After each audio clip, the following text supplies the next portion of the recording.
There we go. All right. Well, welcome, Melanie McLaughlin. Thank you so much for spending a couple of minutes with me tonight. I know you've had a busy day at school.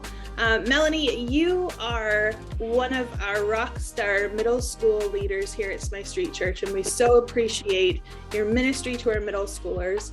You're also the assistant to administration and administrative assistant at one of our big elementary schools here in the city of Fredericton. But before all of that, you are the mother of two beautiful adult daughters. And so this month we're taking some time to talk about a hot topic when it comes to parenting, and that has been and continues to be technology. And now, especially as we've walked through 2 years of pandemic, parents are really asking questions about technology and the relationship that it has with their children.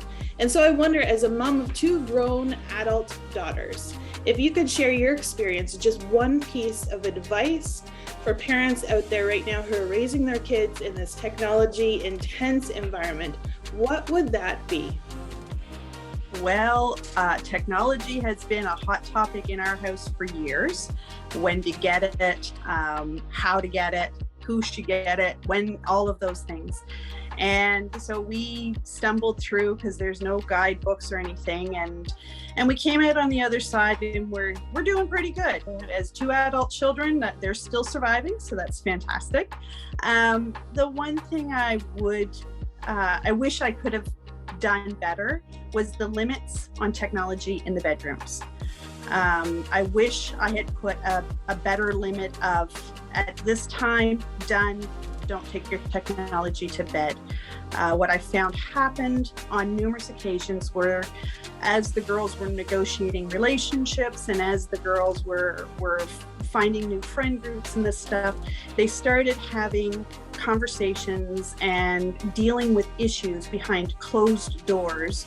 And then that became something that was happening later and later at night after mom and dad had gone to bed, and they were trying to deal with big issues or scary things to them at the time without our support. So if we had had the rules of no technology in the bedrooms, they wouldn't have been able to answer those texts, the messages, those Snapchats, those invites to join Snapchat, all of that stuff.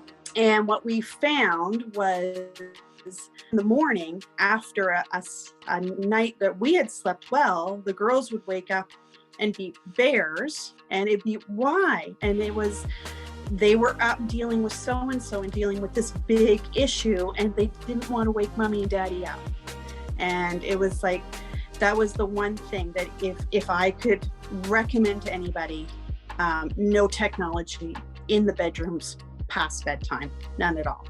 I really appreciate you saying that, because I think as a mother of young children and having a young family, I'm often thinking it's about the amount of time. I want to make sure they only have an hour, or that they only have 2 hours on a Saturday, or that they're not addicted to gaming. But this is a whole other level I hadn't considered, which is about the relational dynamics of what can happen in messaging and all of that. And as a parent, we want to have influence in those relationship things that are happening as well. So I really appreciate you sharing that with us today. And I can only hope that my daughters grow up to be as lovely as yours have. We've done a great job parenting, and I really appreciate you sharing your experience with us as we raise our kids together to grow them up to be independent and followers of Jesus. So thanks so much for that.